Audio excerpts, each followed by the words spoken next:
स्वागत है आप सभी लोगों का मेरे चैनल कैमरा ट्यूज़डे में। मैं अनुपम विपुल आप सभी लोगों का स्वागत करता हूं आज के टॉपिक में कैनन EOS R50V मॉडल के बारे में। तो आइए इसे समझते हैं। तो ये मॉडल बनाया गया है एक लो कॉस्ट APS-C कैमरा जो कि वीडियो कंटेंट क्रिएटर पे फोकस किया गया है।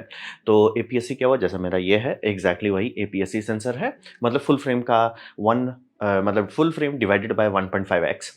तो वो आपका हो गया APS-C। इसका यूएसए में दो मॉडल अवेलेबल है $650 का और $850 का। 650 विदाउट लेंस है और 850 जिसमें किट लेंस दे रहे हैं।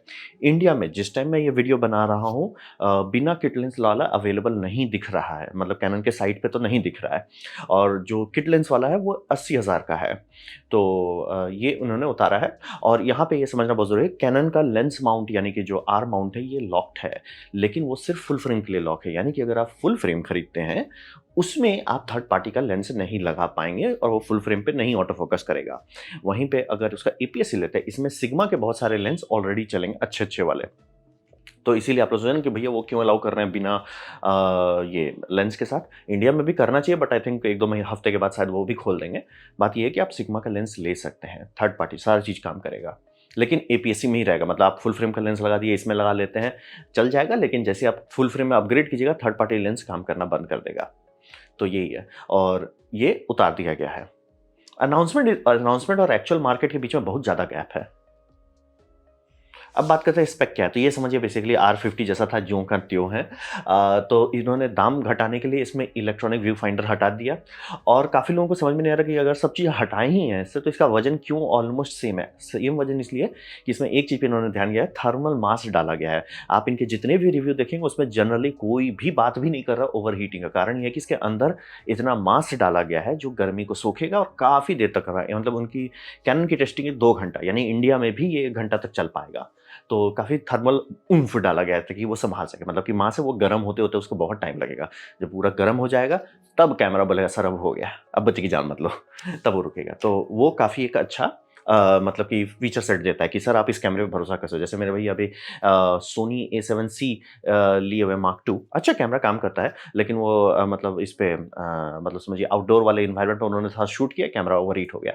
वो होता है, इसीलिए जितने सोनी के FX हैं यानी जो वीडियो कैमरा उसमें हमेशा कूलिंग फैन रहता है। पैनासोनिक के जितने फुल फ्रेम है सब में फैन ऑलमोस्ट दे दिया गया है। कारण वही है कि बिना कोई एक्चुअल मैनेजमेंट के कि आप गर्मी को कैसे ठंडा करोगे कैमरा नहीं चलता। तो इसमें थोड़ा सा तो मेहनत की है। कूलिंग फैन बेस्ट होता, लेकिन ये मतलब सेकंड बेस्ट ऑप्शन है, ये इन्होंने दे दिया है। तो 2 घंटा अगर सोनी ये कैनन कह रहा है तो आप समझ लीजिए आपको एटलीस्ट 1 घंटा तक तो सोचना ही है। और इंडोर एनवायरनमेंट में नहीं सोचना है। इंडोर एनवायरनमेंट में AC उसी में आपको कुछ नहीं सोचना है, बाहर धूप में आपको सोचना पड़ेगा। और जनरली वो थर्मल ब्लॉक ओवरलोड हो उससे पहले आपका बैटरी पैन हो जाएगा। तो वो आपको समझना है। और इसमें थ्रेडेड होल जो है दोनों तरफ दिया गया है, मतलब नीचे भी दिया गया और साइड में दिया गया, यानी कि वर्टिकल आपको लगाना है ना तो आराम से सीधे वर्टिकल लगा लीजिए, दिमाग पर नहीं लगाना पड़ेगा। ये काफ़ी मतलब कुछ लोगों के लिए सीधा-सीधा चुपचाप से पैसा लोगों को देगा, क्योंकि बहुत सारे वीडियो ट्राइपॉड जो होते हैं उसमें हेड के साथ आप ज़्यादा हुला-लला नहीं कर सकते, हेड ज्यों का त्यों ही रहता है। तो वहाँ पे ये बहुत प्राइसलेस हो जाता है। फिर इनमें ज़ूम रॉकर भी दिया गया है, जैसा कि पॉइंट एंड शूट कैमरा में होता था ज़ूम रॉकर, ऐसे आगे पीछे करो। तो बात है वो क्यों दे रहे हैं? बात है कि बहुत सारे कैनन लेंस उतारा है जो पावर ज़ूम वाले हैं वीडियो के लिए। पावर ज़ूम का मतलब होता है कि इलेक्ट्रॉनिकली वो ज़ूम इन एंड आउट करता है। हम लोग फोकस ऑटोमेटिक करते हैं, इलेक्ट्रॉनिक करते हैं, वो हो चुका है। लेकिन ज़ूम जो है अभी भी जब तक आप मतलब पुराना DSLR, point and shoot sorry पुराना हैंडीकैम या वीडियो कैमरा वो सब नहीं लेते तो आपको पावर ज़ूम नहीं मिलता। तो पावर ज़ूम आजकल धीरे-धीरे कैनन एक्सपैंड कर रहा है अपना लाइनअप, जिसमें वीडियो स्पेसिफिक लेंस उतार रहा है, वो सारे में पावर ज़ूम है। तो अगर आप पावर ज़ूम देते तो आपको हार्डवेयर में कुछ चाहिए हो ना उस कंट्रोल करने के लिए, तो ये इन्होंने दे दिया है। और ये जो किट लेंस इसके साथ उतारा गया उसमें भी पावर ज़ूम है, तो वो इन्होंने दे दिया। टैली लैंप दे दिया है, यानी कि जब आप रिकॉर्डिंग कर रहे हैं क्या ये रिकॉर्डिंग हो रहा है कि नहीं। जैसे मेरे केस में मैं यहाँ से करीब 2-3 मीटर की दूरी पे हूँ, तो आप समझिए मेरे को छोटा-सा स्क्वायर बॉक्स में छोटा-सा लाल बत्ती, तो मतलब बत्ती भी क्या कहूँ, छोटा-सा दिख रहा है। हमको गारंटी नहीं है, कई बार हम मिस कर चुके हैं कि रिकॉर्डिंग ऑलमोस्ट बात कर लिया, फिर गए देखने कि अरे! रिकॉर्डिंग स्टार्ट ही नहीं हुआ था। तो वो सबसे बचने के लिए टैली लाइट रहता है। कोई भी आप स्टूडियो जाएँगे जहाँ पे न्यूज़-वूज़ होता है, हमेशा बड़ा टैली लैंप रहता है ताकि कभी भी कोई गलती नहीं हो। आप देखें ना कि 4-5 कैमरा है, जो प्रेज़ेंटर वो कैसे जानता है किस कैमरा में देखना है? बड़का सा लाइट जलता रहता है, उसी के लिए है कि मतलब ये कैमरा है, वो उसका बत्ती जल जाएगा, हाँ, हम आपके सामने ये न्यूज़ लाए हैं। फिर ऐसे करेगा, इधर वाला बत्ती चला जाएगा, आपको ये समझना पड़ेगा। तो टैली लैंप उसके लिए बहुत इंपॉर्टेंट है। तो टैली लैंप दे दिया, डुअल रिकॉर्ड बटन भी है, एक ठो ऊपर साइड में भी है और नीचे भी एक ठो रिकॉर्ड बटन दिया। कितना इंपॉर्टेंट है? बहुत ज़्यादा फ़र्क नहीं पड़ता, बट गुड टू हैव। टेली लैंप ज़्यादा बेटर, सेकंड रिकॉर्ड बटन वो थोड़ा एक्स्ट्रा लग रहा है, बट ठीक है तो है। हेडफ़ोन दे दिया गया है जो कि R50 में नहीं था, और रिमोट भी दे दिया गया है, टाइम लैप्स जो लोग करते हैं उनके लिए काफ़ी फ़ायदा है। एचडीएमआई भी दे दिया, लेकिन वही लूज़ मोशन वाला एचडीएमआई है, माइक्रो एचडीएमआई, बट ठीक है, कुछ नहीं से तो कुछ बेटर है। और मल्टी फंक्शन शू दे दिया गया है, जो कि अब ये काफ़ी कुछ है, यानी कि अगर आप माइक लगाना चाहते हैं कैनन का, तो उसमें आपको ये मिल जाएगा कि आपको कोई वायरिंग, बैटरी-वैटरी कुछ नहीं करना, वो डायरेक्टली कैमरा के बैटरी से चलेगा। तो वो मतलब थोड़ा-सा इसमें इम्प्रूवमेंट किया गया। मेन इम्प्रूवमेंट है इसमें ये थर्मल मास डालना, ताकि R50 लेके अगर आप कितना देर रिकॉर्डिंग कर पाते हैं, ये उससे ज़्यादा देर कर पाएगा। यानी इस पे आप थोड़ा भरोसा कर सकते हैं और ये तुरंत तय नहीं कर जाएगा। उसीलिए इसका वज़न उतना कम नहीं है, और जो लोग को वर्टिकल थ्रेड चाहिए वो तो वर्टिकल है ही, बम-बम है, उसमें कोई दिक्कत नहीं है। अब बात करते हैं, वो सब तो अच्छी बात बताई, लेकिन बहुत जगह पे ये WTF कर दिया है। तो यहाँ पे ये समझिए कैमरा है, वीडियो कैमरा, ठीक है? हल्ला कर रही है वीडियो कैमरा, ठीक है? बल्ले-बल्ले। तो 4K 60 दे दिए, चलो अति बल्ले-बल्ले। 4K 60 क्रॉप है। महाराज आपका सेंसर ऑलरेडी क्रॉप्ड है, क्रॉप के अंदर क्रॉप क्यों कर रहे हैं? ये मतलब उनको ऑलमोस्ट वो पुरानी यादें याद दिला दिया, जहाँ मैं इतना नज़दीक था मैं कैनन खरीदने का, क्योंकि मेरे पास ऑलरेडी कैनन है। मेरे पास जो कैनन का कैनन ईओएस आरपी देख रहे थे। आरपी जो है बहुत सस्ते में, मतलब इसी के दाम पे है, वो फुल फ्रेम है। मैं एकदम कि अरे भैया ये खरीद लेते, बम बम रहेगा। लेकिन उसका जो बैटरी है मेरे वाला ही बैटरी है, मतलब जो इस डीएसएलआर में लगता है वही बैटरी है। हम खुश ऑलमोस्ट रेडी थे खरीदने, बाद में चला वो 4K में क्रॉप के अंदर क्रॉप कर देता है। तो ये आपका क्रॉप्ड फ्रेम हो गया, ठीक है? तो यानी 50 mm है, तो उसको मल्टीप्लाई कीजिए 1.5 से, तो आपका APS-C आता है, ठीक है? अब उसमें आप 4K 60 करेंगे, वो फिर क्रॉप कर देगा, यानी ऑलमोस्ट आपका 3x का क्रॉप आ रहा है। 50 आपका 150 mm जैसा टेलीफोटो बन जाएगा। तो ये बहुत ही गया गुजरा बात है कि भैया आप क्रॉप्ड सेंसर में क्रॉप कर रहे हो। सर ये धांधली है, और ये धांधली कैसे, मैं कैसे जानता हूँ ये धांधली है? वो धांधली इसलिए कि यही प्रोसेसर यानी एसओसी जो है, डिजिक एक्स एसओसी जो है, यही ये ईओएस R8 में देते हैं, जो कि वो भी बहुत फ्लैगशिप नहीं है, और सबसे सस्ता फुल फ्रेम है। मतलब जो खरीदने लायक है। आरपी सबसे सस्ता है, लेकिन आरपी खरीदने लायक नहीं है। तो ये R8 जो है, मतलब इससे 2x से थोड़ा सा कम है, उसमें सेंसर बड़ा है, फुल फ्रेम है, और उसमें यही एसओसी है। उसमें 4K 60 बिना क्रॉप के है। मैं सोनी रेंज रिकमेंड करता हूँ काफ़ी लोगों को कि अगर उनको 60 एफपीएस चाहिए, आपको नाइकॉन आराम से दे रहा है Z6 Mark III में, कैनन सस्ते में दे देता है 4K 60 विदाउट क्रॉप। यहाँ पे ये वीडियो कैमरा में 60 में क्रॉप दे रहे हैं, ये पच नहीं रहा है। और उसमें भी वही है कि आप बोलोगे नहीं, मान लीजिए सेंसर को ज़्यादा मेगापिक्सल, वो भी 24 है, आप जो ले रहे हो वो भी 24 है। ये शुद्ध ज़बरदस्ती का क्रॉप डाला हुआ है, और ये कैमरा जब ये वीडियो करके हल्ला कर रहे हैं, तब ऐसा कर रहे हैं, तो इट्स लाइक जबरदस्ती का हो रहा है, तो दिक्कत है। अब बोले क्रॉप से फ़र्क पड़ता है, आपका ऑलरेडी आप मतलब कितना अल्ट्रा वाइड लोगे? मतलब सोचिए किसी भी आपको कोई सीन सेटअप करना, आपने भैया ये सीन ना 24 mm के लिए सूट है, ठीक है, एकदम बढ़िया है। आप क्रॉप करें, धड़ाक से वो 3x से मल्टीप्लाई हो जाएगा। दिक्कत हो जाएगा ना सर, दिक्कत होगा। ये मतलब एक जेन्युइनली फ्रस्ट्रेटिंग बात है, क्योंकि उसकी ज़रूरत नहीं। बोल रहे हैं आपका एसओसी कब से कर चुका है, 1 साल पहले से कर रहा है, आप ज़बरदस्ती का धांधली किया है। फिर इसमें जो एलसीडी लगा है, वो एक्चुअली गया गुजरा एलसीडी है, यानी कि मिलियन डॉट है वो, मतलब सोचिए अब एटलीस्ट 1.5 मिलियन डॉट का एलसीडी कैनन सब में यूज करा है, इसमें मिलियन डॉट है। इस लाइक सर आपने इलेक्ट्रॉनिक व्यू फाइंडर हटा दिया। अगर एलसीडी अच्छा धूप में नहीं दिखेगा तो बंदा फंस जाएगा, क्या करेगा? उस एलसीडी में आपने धांधली कर दिया है। ये जेन्युइनली मतलब क्या करो। अब वीडियो है उसमें आई बस भी नहीं है। इट्स लाइक सर अब ये आप जबरदस्ती का काटने पे आ रहे हो। तो वही सिर्फ डिजिटल इमेज स्टेबलाइजर, तो आपका लेंस में आईएस होना चाहिए, और ये फिर एक हेडेक बन जाता है कि जितने थर्ड पार्टी लेंसेस उसमें शायद ही किसी में इमेज स्टेबलाइजेशन है। तो ये एक बहुत फचांग बनाता है। और परफॉर्मेंस के मामले में आपको जो दिक्कत आएगा कि मान लीजिए वो सब डील भी कर लेते हो, रोलिंग शटर खराब है। मतलब कि आज के टाइम के हिसाब से 2025 के साथ वीडियो स्पेसिफिक कैमरा के हिसाब से रोलिंग शटर उतना अच्छा नहीं है, और फुल फ्रेम भी नहीं है।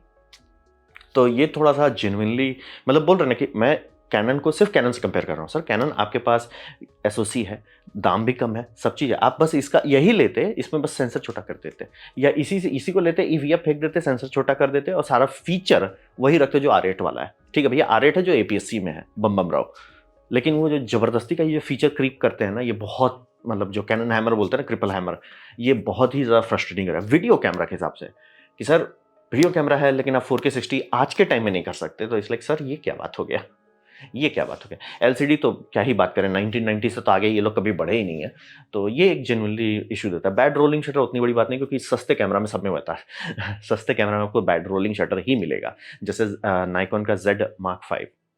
Z5 Mark II में मिलेगा और सोनी वाले में भी, सस्ते वाले में जनरली इससे थोड़ा बेटर ही मिलेगा, लेकिन वो भी अति बम-बम नहीं मिलेगा। वो अभी भी अंतर है, सस्ते कैमरा और महँगा कैमरा में एक जनरली वो अंतर बहुत आराम से आ जाता है। तो रहा बात कि किसको है, मैं बार-बार बोलता हूँ लोगों को कि आपको सस्ता कैमरा से बेटर है आप ये खरीद लो, स्मार्टफ़ोन ले लो। तो मैं वहाँ थोड़ा इसको एक्सप्लेन कर देता हूँ, क्योंकि आप ये समझिए स्मार्टफ़ोन जो है ज़्यादा कंफर्टेबल होगा, आपका हेडेक नहीं करेगा कि ये नहीं हो रहा है, वो नहीं हो रहा है, ये सब हर्षई दीर्घई नहीं हो रहा है।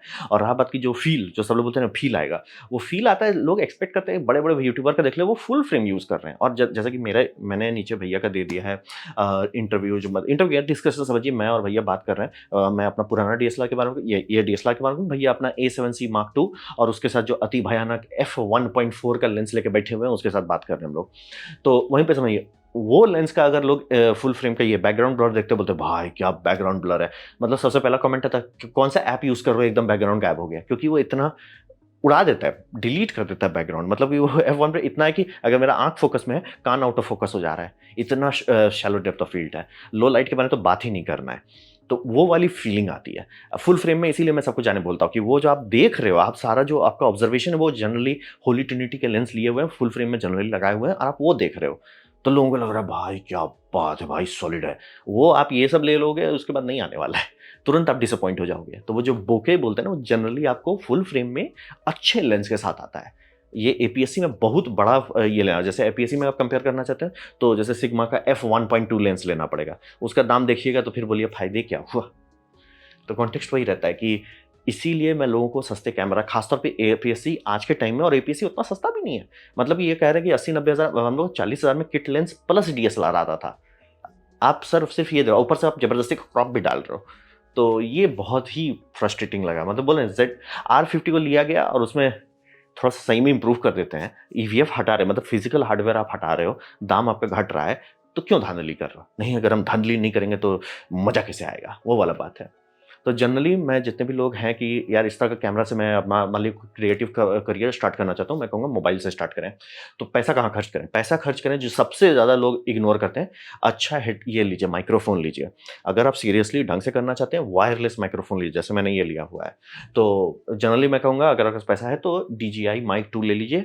99.99 केसेस में वो आपको बेस्ट ऑफ द बेस्ट रहेगा, और प्लस इसमें ऑन बोर्ड रिकॉर्डर भी है, यानी कि किसी कारण से रिसीवर बोल गया या सिग्नल इंटरफेरेंस हुआ, जैसे कि आप कभी एक्सपोक्स में जाते हैं, वहाँ रिकॉर्डिंग करना शुरू करते हैं, तो ये मान लीजिए सिग्नल वहाँ इंटरफेरेंस बहुत होगा, कई बार होगा सिग्नल ड्रॉप कर जाएगा, कोई दिक्कत नहीं है। इसमें आपका फाइल है और वो भी 32 बिट फ्लोट है, आपको टेंशन नहीं लेना, उसको लेके सिंक कर लीजिए, चिल मारिए। तो इसीलिए मैं जनरली यही लोगों का, और हाँ, ये अगर आप कल को सोनी का कैमरा लेते हैं, तो सोनी का इतना बिक रहा है, सोनी का हॉट शू और इसके बीच में अडैप्टर है, तो आपको वो तार लगाने का भी झंझट नहीं है। तो है, मतलब ऑप्शन है, ये माइक लीजिए, और प्लस मोबाइल में तो आपको तार का भी दिक्कत नहीं है, वो सीधा यूएसबी-सी आता है, पचाक से लगाइए, खुश रहिए। तो माइक पे खर्च कीजिए, क्योंकि ऑडियो के बारे में समझिए सबसे बड़ा दिक्कत ये होता है ना, ऑडियो खराब होता है तो लोग नोटिस करते हैं। पहले के ज़माने में, यानी कि शॉर्ट्स और वर्टिकल कंटेंट के ज़माने से पहले के, मैं 10 साल से हूँ यूट्यूब पे, तो मेरा हो गया, मैं देख रहा हूँ। तो उस टाइम में लोग कंप्लेन करते थे कि सर आपका ऑडियो आ रहा है, अच्छा नहीं आ रहा है, ऑडियो गड़बड़ है, ऑडियो खराब है, एक ही कान में ऑडियो आ रहा है। आजकल नहीं करते, सीधे स्क्रॉल ऑफ कर देते हैं, यानी आपका ऑडियो खराब है, कोई कंप्लेन नहीं करेगा। अब तो नहीं करेगा, तो आपको फीडबैक नहीं मिलेगा। इसीलिए समझिए, गलती से भी कचरा ऑडियो नहीं जाना चाहिए। ऑडियो अच्छा करने के लिए अच्छा माइक लीजिए। जो 4-5 हज़ार का अमेज़न पे आता है वायरलेस माइक, वो 4-5 हज़ार लायक ही है, ऑडियो कचरा ही है, तो ऑडियो पे धांधली ना करें। बढ़िया कैमरा से ज़्यादा बेटर होगा, आप मोबाइल पे बढ़िया माइक ले लीजिए, ज़्यादा लोग खुश होंगे, ठीक है? सबसे पहला काम, ढंग का माइक लीजिए। दूसरा, आपको ये समझिए कि मोबाइल फ़ोन का जो आउटपुट आता है, वो उतना पैस्टेल जैसा फ़ीलिंग आता है, मतलब जैसे काफ़ी नॉइज़ी लगती है, काफ़ी इमेज लगता है कि उसको पोचाड़ा किया हुआ है। वो जनरली आपको दिखेगा तब जब आप उसे टीवी पे देख रहे हो या कंप्यूटर मॉनिटर पे देख रहे हो। मोबाइल फ़ोन इतनी सुन जगह में नहीं दिखता है। तो अगर आप वैसा चाहते हो कि मेरा उस सब पे भी दिखे और अच्छा रहे, तो उसका एक ही समाधान है, बहुत लाइट डालो, अति बम बम लाइट डालो। जितना बम बम लाइट है उतना आप खुश रहोगे। गदगद लाइट होना चाहिए। जैसे एग्जांपल देते हैं, मेरा यही सीन सेटअप है, यहाँ 6 ट्यूबलाइट लगा हुआ है, 20 वाट का एक, 6 ठो लगाए हुए हैं, ताकि वो ट्यूबलाइट है तो एक फ्लैट एरिया है, एकदम अच्छा खासा चलता रहता है। वैसे ही आपको मोबाइल पे करना पड़ेगा, मोबाइल पे थोड़ा ज़्यादा लाइट डालना पड़ेगा। लेकिन अगर आप लाइट डालते हैं, तुरंत वो ज़्यादा बेटर ऑडियो, ये मतलब फ़ील जो है, लुक एंड फ़ील जो है तुरंत आ जाएगा। बैकग्राउंड ब्लर उतना हेडेक नहीं है, लोग बैकग्राउंड ब्लर को मतलब बहुत मिसयूज़ करते हैं। उनको समझ में नहीं आता कि सर सिर्फ़ बैकग्राउंड ब्लर कर दो, बच्चे हो गए, ज़रूरी नहीं है सर, आप मोबाइल में भी आएगा, बस बैकग्राउंड सुधारो ना। जैसे मेरा अगर आप मेरा ही चैनल का बहुत पुराना वीडियो देखोगे, तो ये सब खाली दीवार दिखता था, क्योंकि मैंने इसमें फोम नहीं लगाया था। अब मैंने फोम लगा दिया तो ये थोड़ा ज़्यादा बेटर लगता है। तो अब मुझे वो नहीं करना, एकदम ऐसा बैकग्राउंड ब्लर कर दो, कोई दिक्कत है ना, ज़रूरत नहीं है सर। तो वो सब समझिए, सीन सेटअप भी कर सकते हैं आप। ज़रूरी नहीं है कि सिर्फ एकदम अल्ट्रा वाइड एपर्चर ले लीजिए तब खुश रहिएगा, वो ज़रूरी नहीं है। तो वो सब आपको ज़्यादा सस्ते में ज़्यादा बेहतर एक्सपीरियंस देगा। कैमरा आप कितना भी अच्छा ले लीजिए, माइक तो आपको खरीदना ही पड़ेगा। जब माइक खरीदना ही है तो माइक मोबाइल में भी तो लगाइए ना। मोबाइल को भी तो थोड़ा मौका दीजिए ना पंख फैलाने का। मोबाइल को पंख फैलाने के लिए 2 ही 3 चीज़ चाहिए। पहला आप उसमें ये कीजिए कि भैया इसमें ढंग का माइक्रोफ़ोन लगाइए, दूसरा लाइट लगाइए अति बम-बम। मतलब 4-5 ट्यूबलाइट आस-पास में हो तब बात हो रहा है, और उससे भी ज़्यादा हो। और सबसे बेस्ट होगा कि अगर आप कोई रूम में हैं जहाँ पे धूप आता है, तो खिड़की के ऊपर आप व्हाइट पर्दा डाल दीजिए ताकि वो लाइट थोड़ा डिफ्यूज़ करे, तब देखिए क्या चकाचक आउटपुट आएगा। लोग बोले भाई क्या फ़ील आ रहा है। और सीन थोड़ा सेटअप कीजिए कि मतलब पीछे का लाइट सेटअप कीजिए, इधर-उधर थोड़ा मेहनत कीजिए। मोबाइल से बहुत सस्ते में गद क्वालिटी मिलेगी। लोग बोले भाई क्या फ़ील आ रहा है। जैसे एक तो यूट्यूबर था जो, जब मैं आर्टिस्ट था उस टाइम उसका फॉलो करता था वीडियो, ड्रॉ विद ज़ाज़ा करके। वो वेबकैम से, लॉजिटेक का वेबकैम से उसने अपना करियर स्टार्ट किया है। तो ये समझ रहे हो, तो वो लॉजिटेक वेबकैम कैसे अच्छा लगता था? क्या वेबकैम बहुत अच्छा है? नहीं, उतना भयानक नहीं है, लेकिन वो बड़का लाइट बॉक्स लेके रखा हुआ था। छोटा-छोटा सेंसर भी बहुत अच्छा आउटपुट देगा अगर लाइट बम-बम रख पाते हैं। आप लाइट बम-बम कीजिए, मोबाइल का आधा से ज़्यादा शिकायत जो है आपका कि अरे यार फीलिंग अच्छी नहीं आ रही, वो खत्म हो जाएगा। ऑडियो अच्छा कीजिए, पब्लिक आपका बात सुनना शुरू कर देगी। उसके बाद आप चिल मारिए। और रहा बात मोबाइल में, तो आप अच्छा सा छोटा-सा गिम्बल भी खरीद सकते हैं, तो रन एंड गन भी अच्छा आएगा। इसीलिए मैं बोल रहा था वायरलेस माइक पे ध्यान ज़्यादा दीजिए। तो इसी ये समझना बहुत ज़रूरी है, मोबाइल से बहुत कुछ हो सकता है, लेकिन बस छुच्छे मोबाइल लेके मत दौड़ जाइए। मोबाइल को भी लीजिए, उसे ट्राइपॉड में लगाइए, उसमें माइक्रोफ़ोन डालिए वायरलेस, उसके लिए लाइट जुगाड़ कीजिए, तब देखिए क्या आउटपुट आता है। तब आप खुश होइएगा कि हाँ, ये अच्छा रहा है। तब उसके बाद जब आपका प्रॉफ़िट आने लग जाए, तब उसे एक ढंग का प्रोफ़ेशनल जैसा फ़ोन ये कैमरा ले लीजिएगा।